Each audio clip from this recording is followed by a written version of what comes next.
Bem-vindos ao podcast dessa noite. Hoje examinaremos a questão da formação da bodhicitta. Para o budismo, bodhicitta é tão somente isso que se denomina mente da iluminação, ou mente do despertar.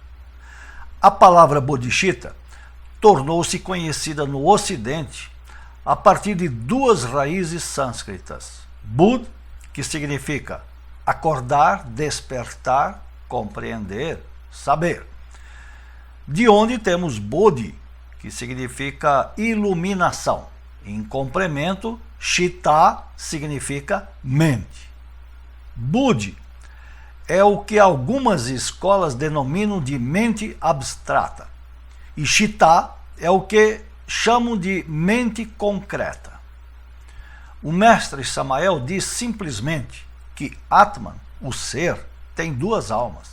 A primeira é a alma espiritual, feminina, chamada Budi. A segunda é a alma humana, masculina, também denominada Manas superior, ou Citta. Em contrapartida, Manas inferior é a mente racional, que faz parte do quaternário inferior. Budi está inclinada para Brahman. Manas, ou Citta, está inclinada para o mundo das formas, para o ego, para o material, para os desejos.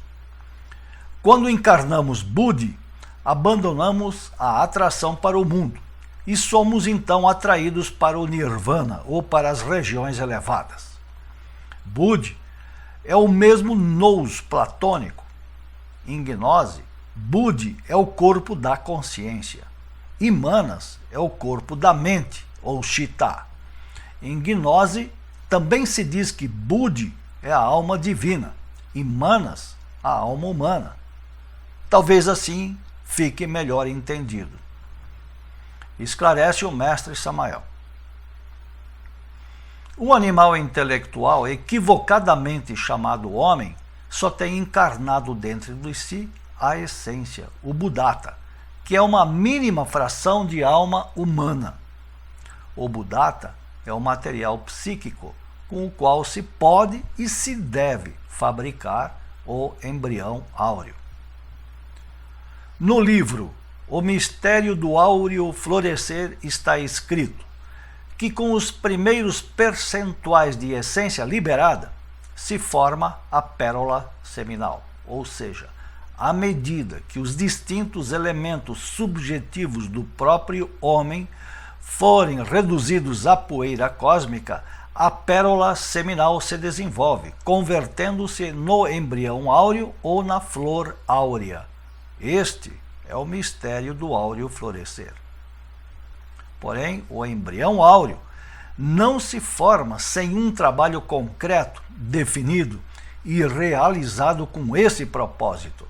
Noutras palavras, o embrião áureo não se faz espontaneamente. É preciso trabalhar de forma concreta e metódica para essa finalidade. Diz ainda o mestre Samael que a pérola seminal desenvolve-se mediante a magia sexual e o trabalho com a lança de Longinos, e que precisamos passar por indescritíveis amarguras antes de se formar o embrião áureo. Mas voltemos à questão da bodhicitta. O que é a bodhicitta em si mesma? É a consciência desperta, já desenvolvida, transformada em embrião áureo. É a verdadeira armadura prateada que pode nos proteger das potências das trevas e que nos dá a sabedoria e a experiência.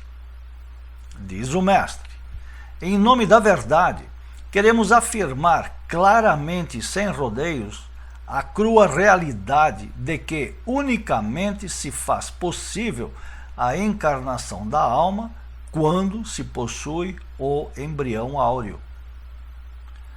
Analisando essa questão com grande atenção, podemos entender que esse embrião deve ser forjado de forma deliberada, à base de trabalhos conscientes e padecimentos voluntários. Portanto, liberar a essência é urgente, inadiável, impostergável, quando queremos elaborar seriamente a flor áurea, o embrião áureo.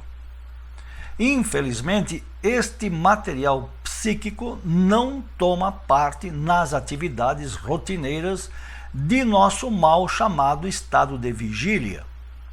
É lastimável que este fator, sobre o qual estão estabelecidos todos os processos psíquicos, se encontre enfrascado nas zonas subconscientes dentro de nossos egos. E como podemos liberar a essência? Muito já foi dito e esclarecido aqui nesses podcasts, mas vamos resumir novamente. Mediante a eliminação de nossos defeitos psicológicos. Entendamos definitivamente que a bodhicitta é a consciência superlativa do ser, desperta e desenvolvida. A bodhicitta surge no aspirante que se sacrifica pelos seus semelhantes, muito antes de os corpos mercuriais ou corpos solares serem criados. Isso quer dizer que somente os bodhisattvas de coração compassivo, que têm dado a vida pela humanidade, podem encarnar o Cristo íntimo ou o homem Cristo. Então, antes de nascer o Bodhisattva, deve formar-se dentro de nós a bodhicitta. Nunca é demais repetir que é necessário desintegrar o ego, o eu, para que surja a bodhicitta. A bodhicitta forma-se com os méritos do amor e do supremo sacrifício por nossos semelhantes. Dentro do ambiente e do clima psicológico da bodhicitta, forma-se o bodhisattva. Não se confunda, portanto, bodhicitta com bodhisattva. Como é ensinado no livro Pista e Sofia, os bodhisattvas precisam lutar contra os poderes da luz e contra os poderes das trevas, quando querem a liberação final. O bodhisattva que tem desperta bodhicitta no seu interior não poderá ser detido pelo príncipe Adamas, nem tampouco pelos santos Budas Pratyeka's. Quem são os Budas Pratyeka's? Os Budas Pratyeka's são todos aqueles que somente se preocupam com o seu aperfeiçoamento particular, sem se importar minimamente com a pobre humanidade doente. Obviamente, os Budas Pratyeka's nunca poderão encarnar o Cristo. Somente os Bodhisattvas que se sacrificam pela humanidade podem encarnar o Cristo. O sagrado título de Bodhisattva somente o tem, de modo legítimo, os que renunciaram a toda felicidade nirvânica por amor à humanidade doente. Portanto, temos que distinguir claramente de um lado os Budas Pratyeka's e de outro lado os Bodhisattvas. Bodhisattvas são aqueles que, além de terem formado em si próprios a bodhicitta, também renunciaram a toda felicidade nirvânica por amor à humanidade. Necessitamos, então, libertar-nos, emancipar-nos da lei de causação. A máquina universal da relatividade fundamenta-se na lei de causação cósmica. A lei de causação cósmica é a própria lei do karma. É a própria lei de ação e consequência. Somente despertando e desenvolvendo a consciência poderemos dar o grande salto. Mediante o grande salto, poderemos submergir-nos no vazio iluminador e liberar-nos da roda da vida. É necessário que a bodhicitta, quer dizer, o embrião áureo, a consciência desperta, o homem Cristo, caia ou se estabeleça no vazio iluminador. O homem Cristo, a bodhisattva consciente, pode tornar imortal o seu corpo físico. Quem não possui a bodhisattva, ainda que tenha criado os corpos existenciais superiores do ser, é ainda inconsciente. Diz o mestre Samael: feliz é o bodhisattva que tem no seu interior a bodhisattva desperta. Aquele que tem a bodhisattva desperta poderá ver, ouvir, tocar e sentir todas as maravilhas das terras búdicas, de forma totalmente consciente. As terras búdicas são os mundos superiores. Até aqui nossas palavras desta noite. Voltaremos em 3 minutos para responder as perguntas e comentar as questões que nos forem apresentadas aqui durante esse intervalo. Muito obrigado. Paz inverencial.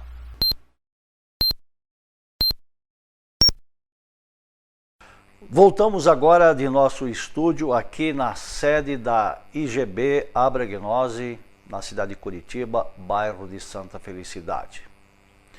Vamos passar a comentar a partir deste momento as questões, as perguntas que nos forem apresentadas até o presente momento.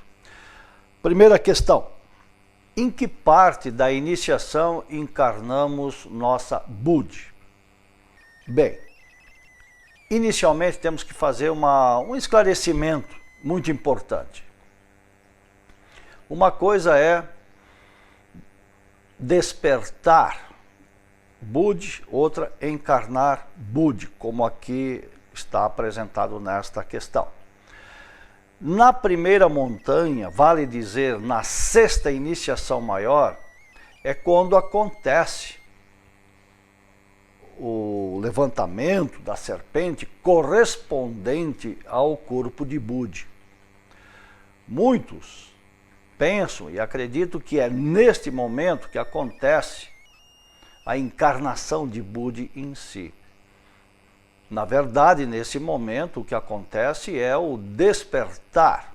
É como que o surgir, o iniciar, o estar presente de Budi em nós. Isso é diferente de encarnar Budi propriamente dito. Esse processo de encarnar Budi, totalmente, completamente, se dá apenas na 2ª montanha. Consequentemente, em termos práticos, bem poucos são aqueles que chegam a encarnar Budi. Encarnar equivale a haver uma total fusão, uma perfeita integração entre nós aqui neste mundo e nossa Budi que vive no mundo espiritual. A isso, então, nós denominamos de encarnar Budi. E isso ocorre na 2ª montanha. Na primeira montanha, como dissemos, ocorre na 6ª iniciação maior, esse nascer, esse despertar, por assim dizer. É algo equivalente a, por exemplo, na primeira iniciação de mistérios maiores, quando há o despertar de Kundalini. E somente ao longo de todas as iniciações maiores é que gradativamente nós vamos encarnando nossa Divina Mãe. O princípio é o mesmo, para que entenda ou fique mais claro o entendimento, a compreensão desse aspecto aqui colocado. Outra questão. Pode exemplificar como podemos formar o embrião áureo? Bem, na introdução do tema de hoje, dissemos que a pérola seminal desenvolve-se mediante a magia sexual e o trabalho com a lança de Longinos.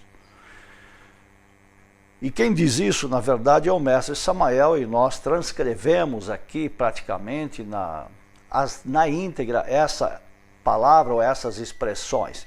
E que então prossegue o mestre Samael: precisamos passar por indescritíveis amarguras ou sofrimentos ou crises emocionais antes de se formar ou de se cristalizar o embrião áureo dentro de nós. E é por isso, então, que é dito que este embrião áureo, ele precisa e deve ser forjado de maneira deliberada, voluntariosa, ou seja, consciente.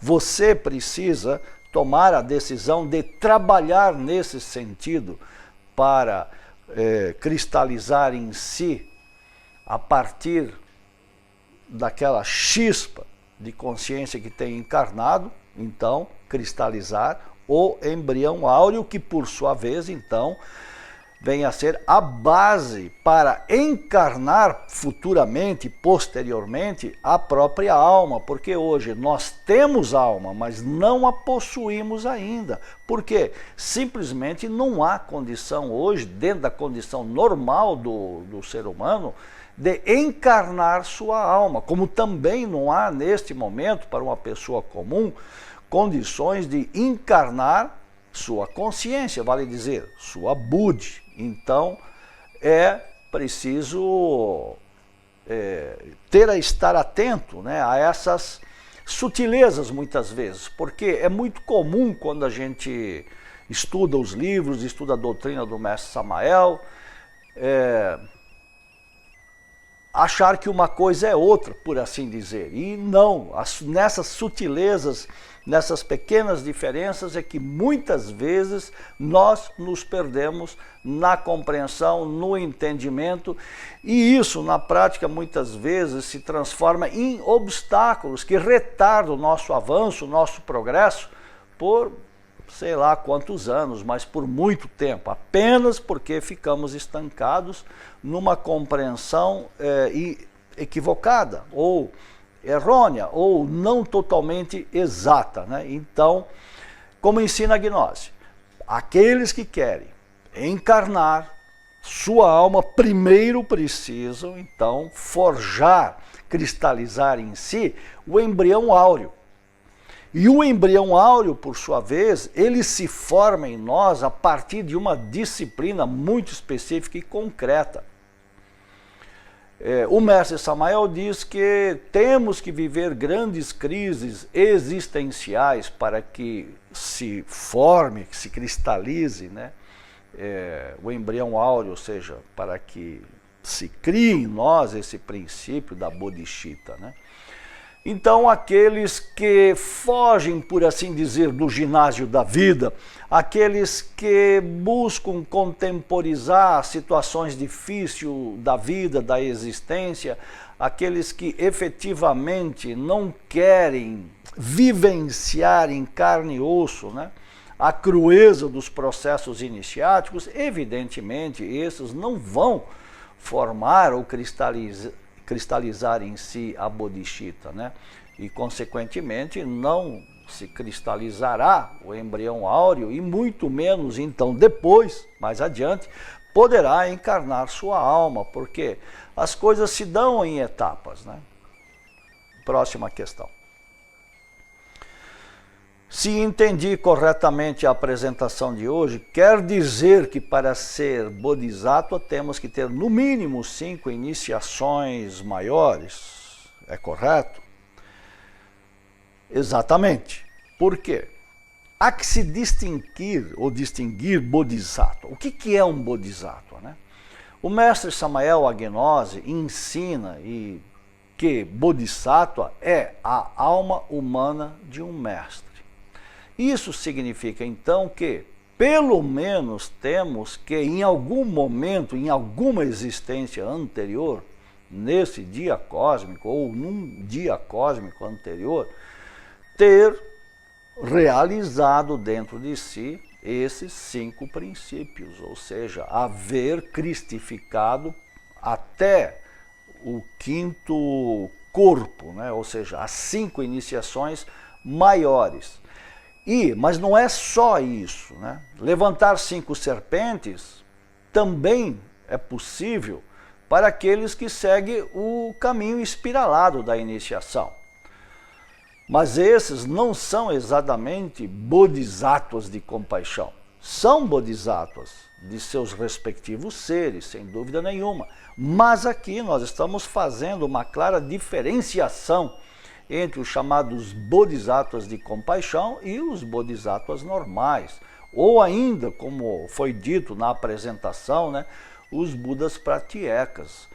Esses seres, essas pessoas, essas criaturas, eles também se dispõem a praticar uma série de disciplinas mentais ou emocionais, mas eles, como se preocupam apenas com o seu próprio desenvolvimento, o seu próprio progresso interior ou espiritual, eles não chegam a desenvolver os princípios, ou seja, os princípios do embrião áureo. Consequentemente, eles nunca, depois, na sequência, em continuidade, em vidas futuras, poderão tomar o caminho reto, a menos que voltem e iniciem um novo processo, escolhendo então desde um começo as disciplinas e o caminho iniciático da via reta. Mas isso, já dissemos em outras reuniões anteriores, que é uma escolha muito pessoal. Isso é uma escolha que o próprio pai, a própria mãe decidem pelo seu filho. E essa escolha se dá para almas mais antigas, para almas que já têm compreensão do tipo de caminho ou de avanço que querem fazer, realizar ou levar adiante, né? Então, é preciso distinguir aqui exatamente essas duas categorias de estudantes. Aqueles que querem apenas se aperfeiçoar espiritualmente, estão apenas preocupados com o seu próprio progresso ou seus próprios avanços, e aqueles que, além de fazer isso, ainda têm consigo o ideal, o anelo, né, de servir a humanidade, servir o próximo, de se sacrificar para que outros tenham bem-aventurança, para que tenham paz, para que tenham, por exemplo, também a oportunidade de ingressar nessa senda do Cristo. Então, são as diferenciações básicas entre esses dois caminhos. E para concluir e para resumir, então, sim, pelo menos temos que ter 5 iniciações, ou em algum momento termos realizado estas 5 iniciações para então, se estivermos caídos, retomar essa jornada, reconstruir ou refazer todos os princípios que entraram em processo de degeneração. E isso se faz então novamente percorrendo o caminho iniciático com o viés, ou seja, com a escolha já desde um começo de servir a via reta. Próxima questão. Eu nunca entendi bem isso de experimentar o vazio e de criar o vazio ou se estabelecer no vazio. Poderia explicar com mais detalhes essa questão? Muito bem. A gnose ensina que os místicos, os estudantes, eles, digamos assim, num primeiro momento, eles buscam experimentar o vazio iluminador. E há muitos que chegam a confundir essa experiência, que dura alguns segundos, alguns momentos ou alguns minutos, e ainda que durasse 1 hora ou mais horas, isso então significa tão somente experimentar esse estado de êxtase, de arrebatamento, de sentir-se livre da mente, dos afetos, das emoções, dos sentimentos, do corpo, sentir-se livre de toda e qualquer limitação ou fronteira, né? É sentir ou experimentar aquilo que muitos descrevem, né, como tornar-se o todo, né? Então, esse todo, sem amarras, sem limites, sem fronteiras, é o que se pode, em palavras, expressar como sendo a experiência do vazio iluminador. Bem, isso é uma coisa. através de certas disciplinas, como meditação, respiração, muita concentração e total abandono dos sentidos, da mente. Pode-se experimentar isso e, como disse, por alguns segundos, alguns minutos ou até por algumas horas. Porém, em gnose nós falamos de construir o vazio. O que vem ser esse construir? Isso significa passar pelos processos iniciáticos nos quais, ao longo dos quais, nós vamos gradativamente, didaticamente e metodicamente retirando de nossa estrutura interior tudo aquilo que não é atinente, tudo aquilo que não é da natureza divina. No momento em que nós efetivamente tivermos encarnado um 100% de consciência, então aí o vazio iluminador, ou esse vazio, estará então construído, ou seja, dentro de nós, porque nesse caso nós já nem personalidade humana mais teremos, nós estaremos vivendo, ainda que ocupando um corpo aqui, mas estaremos vivendo, experimentando, sentindo, tendo a consciência do todo e não apenas a consciência que os 5 pequenos, limitados sentidos humanos, em conjunto com a mente, nos oferecem.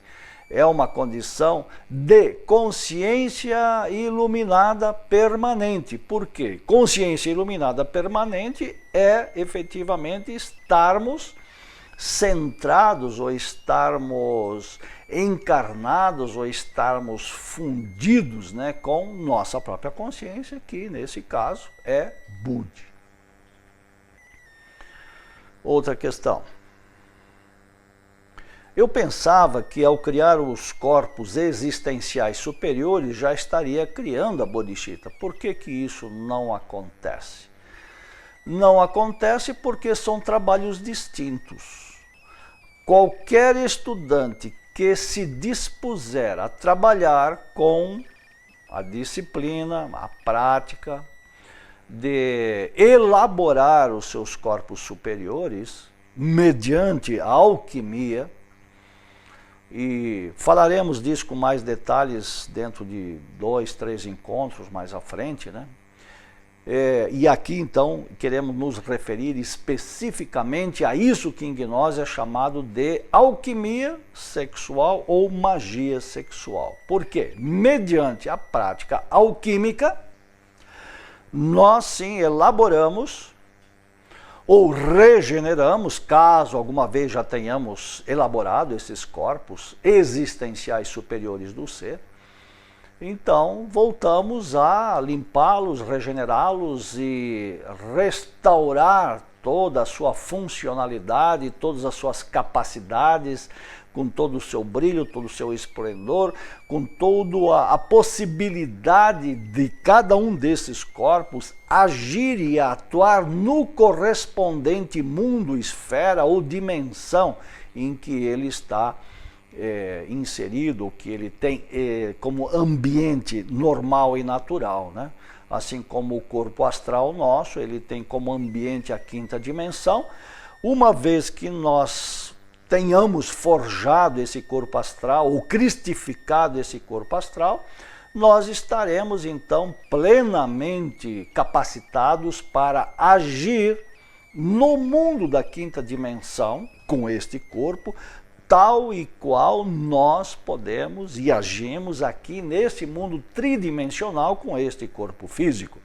E quando fazemos a mesma coisa com o corpo mental, podemos então agir no mundo da 6ª dimensão, por assim dizer. E mais tarde, quando tivermos nos revestido, encarnado, fundido, nos conectado com os outros corpos mais elevados, né? O corpo da vontade consciente, o Tiferet, Budi, Atman, então estaremos perfeitamente capacitados para agir no mundo de pura consciência, né? Mas isso hoje, a nossa realidade, nos coloca muito distante desses mundos, desses universos, dessas esferas ou dessas dimensões. Então, voltando para concluir a colocação, bodhisattva exige uma disciplina à parte e específica de simplesmente elaborar os corpos mercuriais, ou os corpos superiores, né, os corpos existenciais superiores. Porque alguém que se propõe, então, a trabalhar com magia, com alquimia, magia sexual, alquimia, ele, com o tempo, ele vai elaborando esses corpos, independente de qualquer outra coisa. Agora, aquele que quer, além de elaborar os seus corpos superiores, ele quer cristalizar em si, futuramente, a sua alma e o seu próprio espírito, então ele se dispõe a seguir outras disciplinas que são paralelas ou são complementares a isso, né? Que já é um caminho melhor, um caminho mais elevado, um caminho superior.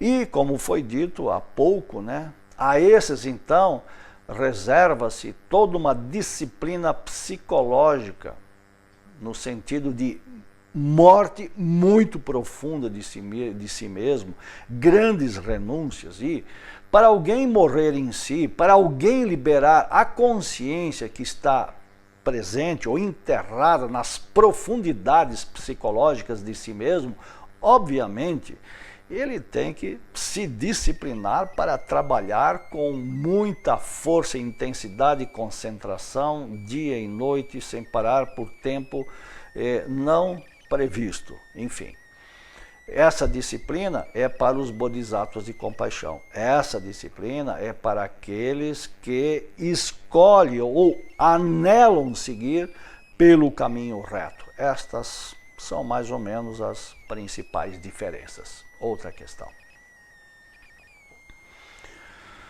Os bodhisattvas caídos, em algum momento, resgatam a bodhisattva que anteriormente despertaram, com toda a experiência e sabedoria acumuladas. Bem, os bodhisattvas caídos, talvez não seja tão apropriado dizer que eles resgatam a bodhisattva, porque uma vez que eles caíram, eles perderam todas essas capacidades. O que ele tem que fazer? É refazer, reconstruir ou restabelecer a consciência dentro de si mesmo. Por quê? Quando esse bodhisattva caiu, essa consciência se pulverizou, se fragmentou nas quantidades de egos ou de eus psicológicos, né, que totalizam o seu aspecto consciente, inconsciente, subconsciente e infraconsciente. Então essa consciência, muitas vezes, ela está enterrada em partes ou aprisionadas em partes nossas que estão lá embaixo, em círculos bem profundos, 4º, 5º, 6º círculo, né? E não se sabe, porque depende da história desse bodhisattva, depende do quanto ele mergulhou na escuridão, nas trevas, né? Tem muito a ver com aquilo que está no livro Pista e Sofia, né? Que desceu às profundidades do caos, foi colocada, arremessada para essas profundidades, né? E tudo isso acontece aqui no mundo da matéria, só que essa matéria ela pode ser, como de fato é, muito mais densa, quando se fala em termos atômicos. Então nós temos neste momento, aqueles que estão caídos, partes enterradas, animando, servindo como alma para criaturas que fazem parte do universo psicológico pessoal ou individual, mas que ao mesmo tempo estão morando nas esferas inferiores. Muito bem. E como é que se dá então agora essa criação da bodhisattva? Mediante essas disciplinas psicológicas de morte e eliminação de defeitos, sacrifícios, padecimentos voluntários, renúncias, morte de si mesmo, mortificações, mística, orações, aos poucos, com o auxílio da sua Divina Mãe, então ele vai recolhendo parte por parte. À medida que ele vai investigando a si próprio, à medida que ele vai conhecendo a si mesmo, estudando a si mesmo, compreendendo a si mesmo, nesse trabalho em conjunto com a Divina Mãe, então ele vai trazendo essas pequenas partes que estão no abismo hoje e que têm formas animais, bestiais, demoníacas ou diabólicas, e mediante a disciplina psicológica, da compreensão, análise, autoanálise profunda, padecimentos, porque fazer esse trabalho não é uma coisa agradável.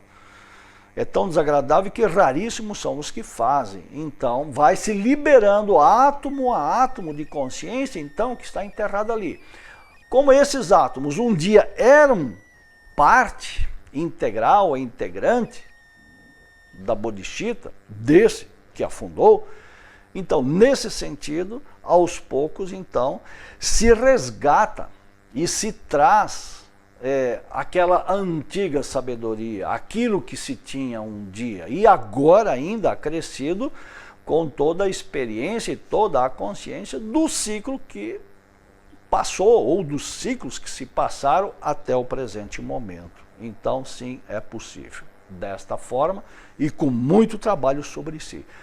Muito trabalho de autoobservação, muito trabalho de autoanálise, meditações, recolhimentos, orações, apelos, súplicas e etc. E muitos desses elementos enterrados estão atrelados a karmas.